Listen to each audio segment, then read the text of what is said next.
Hi hello ಎಲ್ಲರಿಗೂ ನಮಸ್ಕಾರ. ಎಲ್ಲರಿಗೂ ಶೈಲಜಾ ಕುಕಿಂಗ್ ಚಾನಲ್ಗೆ ಸ್ವಾಗತ. ಇವತ್ತಿನ ಸ್ಪೆಷಲ್ ರೆಸಿಪಿ ಏನಪ್ಪ ಅಂದರೆ ಮಲ್ಟಿಗ್ರೈನ್ ಹಿಟ್ಟೆಲ್ಲ ಹಾಕಿ ಆರೋಗ್ಯಕರವಾದಂತಹ ಹೆಸರುಕಾಳು ಮತ್ತು ಮೆಂತ್ಯ ಹಾಕಿ ದೋಸೆನ ಹೇಗೆ ಮಾಡೋದು, ಅದ್ರ ಜೊತೆ ಒಂದು ಸೂಪರ್ ಆಗಿರುವಂತಹ ಚಟ್ನಿನೂ ಸಹ ಹೇಗೆ ಮಾಡೋದು ಅಂತ ನೋಡೋಣ ಬನ್ನಿ.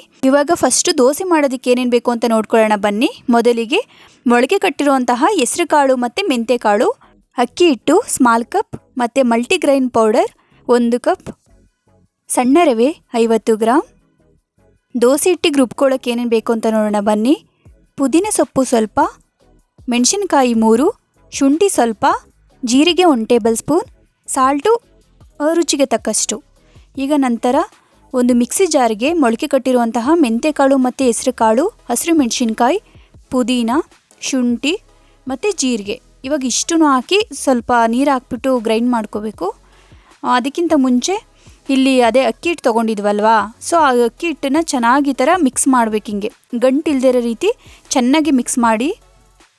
ಈ ಥರ ಚೆನ್ನಾಗಿ ಮಿಕ್ಸ್ ಮಾಡಿದ ಮೇಲೆ ನೋಡಿ, ಹೀಗೆ ಸ್ವಲ್ಪನೂ ಗಂಟಿರಬಾರ್ದು, ಅಷ್ಟು ಚೆನ್ನಾಗಿ ಮಿಕ್ಸ್ ಮಾಡಬೇಕು. ನಂತರ ಇಲ್ಲಿ ಮಲ್ಟಿಗ್ರೈನ್ ಪೌಡರ್ ಇತ್ತಲ್ವಾ, ಅಂದರೆ ಕಾಳುಗಳೆಲ್ಲ ಹಾಕಿ ಪೌಡರ್ ಮಾಡಿರುವಂತಹದ್ದು ಇದು. ಸೊ ಆ ಪೌಡರ್ನೂ ಹಾಕಿ ಚೆನ್ನಾಗಿ ಮಿಕ್ಸ್ ಮಾಡಬೇಕು. ಸ್ವಲ್ಪನೂ ಗಂಟಿಲ್ದಿರೋ ರೀತಿ ಸ್ವಲ್ಪನೇ ನೀರು ಹಾಕ್ಕೊಂಡು, ನೀರು ಸೇರಿಸ್ಕೊಂಡು ಈ ಥರ ಮಿಕ್ಸ್ ಮಾಡಿ. ಹಿಂಗೆ ಚೆನ್ನಾಗಿ ಮಿಕ್ಸ್ ಮಾಡಿ, ಲೈಟಾಗಿ ಮಿಕ್ಸ್ ಮಾಡಿದ್ರೆ ಸಾಕು. ಅಲ್ಲಿ ಸ್ವಲ್ಪ ಮಿಕ್ಸಿಗೂ ಹಾಕಿ ರುಬ್ಬೋದಿರುತ್ತೆ ನೋಡಿ. ಆಲ್ಮೋಸ್ಟ್ ಮಿಕ್ಸ್ ಆಗಿದೆ. ಇಷ್ಟು ಮಿಕ್ಸ್ ಆದರೆ ಸಾಕಾಗುತ್ತೆ ನೋಡಿ. ಇಷ್ಟು ಮಿಕ್ಸ್ ಆದಮೇಲೆ ಅದೇ ಅಲ್ಲಿ ಎಲ್ಲ ಹಾಕ್ಕೊಂಡಿದ್ವಲ್ವಾ, ಸೊ ಅದಕ್ಕೇ ಆ್ಯಡ್ ಮಾಡಿಕೊಂಡು ರುಬ್ಬಬೇಕು ನೋಡಿ. ಎಲ್ಲ ಸೇರಿಸ್ಕೊಳ್ತಾ ಇದ್ದೀನಿ ಇವಾಗ. ಈ ಸೇರಿಸ್ಕೊಂಡಿದ್ಮೇಲೆ ಸಾಫ್ಟಾಗಿ ರುಬ್ಕೋಬೇಕಾಗುತ್ತೆ. ಇವಾಗ ನೋಡಿ, ಈ ಥರ ಚೆನ್ನಾಗಿ ಗ್ರೈಂಡ್ ಮಾಡಿ ದೋಸೆಗೆ ಹೇಗೆ ಬೇಕು ಆ ಥರ ಸಾಫ್ಟಾಗಿ ರುಬ್ಕೋಬೇಕು ನೋಡಿ. ಈ ಥರ ರೆಡಿಯಾಗಿದೆ.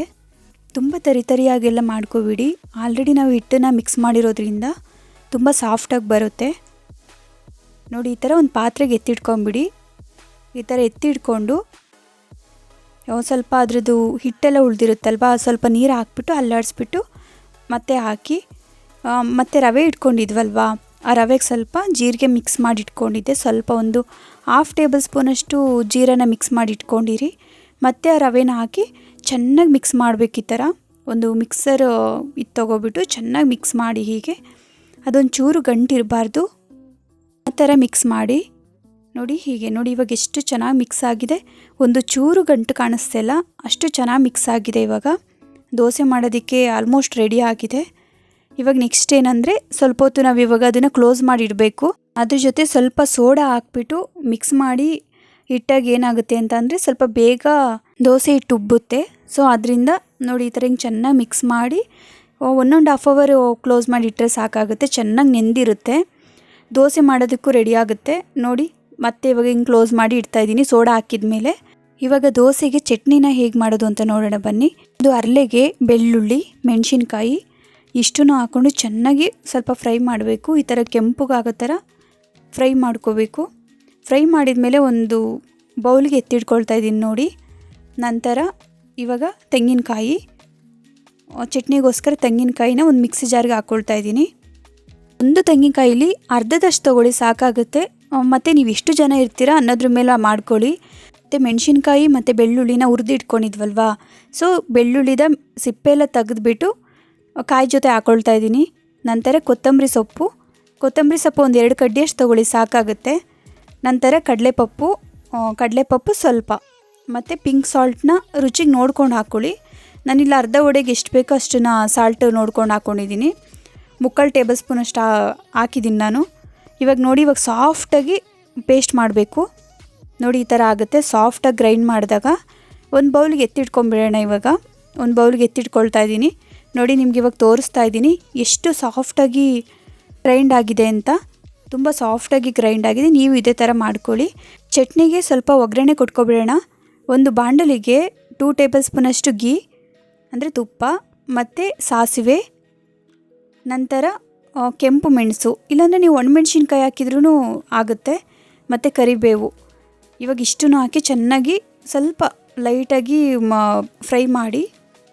ಚೆನ್ನಾಗಿ ಫ್ರೈ ಆದಮೇಲೆ ಕಡಲೆಬೇಳೆ ಮತ್ತು ಹೆಸರುಬೇಳೆ ಇವಾಗ ಇಷ್ಟನ್ನು ಹಾಕಿ ಚೆನ್ನಾಗಿ ಫ್ರೈ ಮಾಡಬೇಕು. ಸ್ವಲ್ಪ ಲೈಟಾಗಿ ಕಂದು ಬಣ್ಣ ಬರಬೇಕು, ಅಲ್ಲಿವರೆಗೂ ಈ ಥರ ಫ್ರೈ ಮಾಡ್ಕೊಳ್ಳಿ. ನೋಡಿ ಕಂದು ಬಣ್ಣ ಬಂದಿದೆ. ಇವಾಗ ಚಟ್ನಿಗೆ ಸೇರಿಸ್ಕೊಳ್ತಾ ಇದ್ದೀನಿ. ಇವಾಗ ಅಷ್ಟೂ ಚಟ್ನಿಗೆ ಸೇರಿಸ್ಕೊಂಡು ಚೆನ್ನಾಗಿ ಮಿಕ್ಸ್ ಮಾಡಬೇಕು. ಇವಾಗ ನೋಡಿ ಎಷ್ಟು ಕಲರ್ಫುಲ್ಲಾಗಿ ಕಾಣಿಸ್ತಿದೆ ಅಲ್ಲ. ರುಚಿನೂ ಅಷ್ಟೇ ಚೆನ್ನಾಗಿರುತ್ತೆ ಮತ್ತು ತುಂಬ ಹೆಲ್ದಿಯಾಗೂ ಕೂಡ ಇರುತ್ತೆ. ನೋಡಿ ಈ ಥರ ನೀವೊಂದು ಸಲ ಟ್ರೈ ಮಾಡಿ. ದೋಸೆ ಕಾಂಬಿನೇಷನಿಗೆ ಮಾತ್ರ ತಿನ್ನೋದಕ್ಕೆ ಮಾತ್ರ ತುಂಬ ಚೆನ್ನಾಗಿರುತ್ತೆ. ಆ ದೋಸೆ ಅಂತೂ ಫುಲ್ ಹೆಲ್ದಿ ಫುಡ್ಡು. ಜಿಮ್ಗೆ ಹೋಗೋರಿಗಂತೂ ಆ ದೋಸೆಯಿಂದ ತುಂಬ ಬೆನಿಫಿಟ್ಸ್ ಇದೆ. ಏಕೆಂದರೆ ಅಷ್ಟೊಂದು ಪ್ರೋಟೀನ್ ಇದೆ ಅದರಲ್ಲಿ. ಮನೇಲಿ ನೀವೂ ಟ್ರೈ ಮಾಡಿ ನೋಡಿ ಹೇಗೆ ಬರುತ್ತೆ ಅಂತ. ಟೇಸ್ಟ್ ಮಾತ್ರ ತುಂಬ ಚೆನ್ನಾಗಿರುತ್ತೆ. ಇವಾಗ ಈ ಚಟ್ನಿ ಎಲ್ಲ ರೆಡಿ ಇದೆ. ಇವಾಗ ಚಟ್ನಿನ ಫುಲ್ ಮಿಕ್ಸ್ ಮಾಡ್ಕೊಂಬಿಡೋಣ. ಈ ಥರ ಚೆನ್ನಾಗಿ ಮಿಕ್ಸ್ ಮಾಡ್ಕೊಳ್ಳಿ. ಚಟ್ನಿ ಜೊತೆ ಫುಲ್ ಮಿಕ್ಸ್ ಆಗಬೇಕು. ಆವಾಗಲೇ ಸ್ವಲ್ಪ ಅದು ಕಡಲೆಬೇಳೆ ಮತ್ತು ಹೆಸರು ಬೇಳೆ ಎಲ್ಲ ಬಾಯಿಗೆ ಸಿಗ್ತಾಯಿದ್ರೆ ತುಂಬ ಚೆನ್ನಾಗಿರುತ್ತೆ ದೋಸೆ ಜೊತೆ.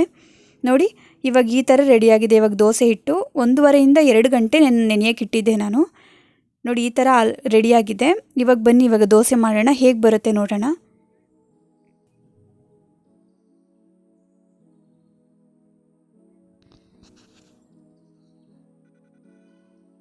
ನಿಮ್ಗೆ ಹೇಗೆ ಬೇಕು ಆ ಥರ ಹಾಕ್ಕೊಳ್ಳಿ. ನೋಡಿ ನಾನಿವಾಗ ಈ ಥರ ಸ್ವಲ್ಪ ಮೀಡಿಯಮ್ಮಾಗೆ ದೋಸೆನ ಹಾಕ್ತಾಯಿದ್ದೀನಿ. ತುಂಬ ಏನು ತೆಳುನೂ ಮಾಡ್ತಾಯಿಲ್ಲ.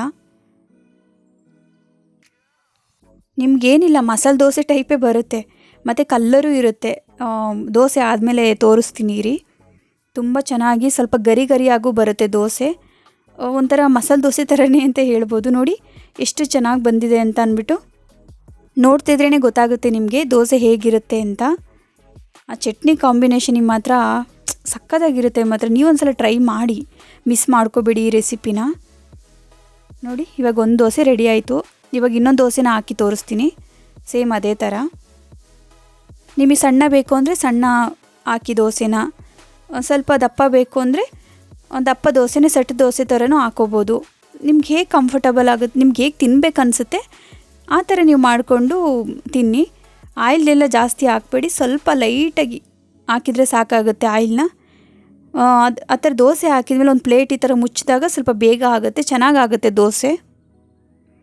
ನೋಡಿ ಇನ್ನೊಂದು ದೋಸೆನೂ ರೆಡಿ ಆಯಿತು ಆಲ್ರೆಡಿ. ಎಷ್ಟು ಚೆನ್ನಾಗಿ ಬಂದಿದೆ ಅಲ್ಲ.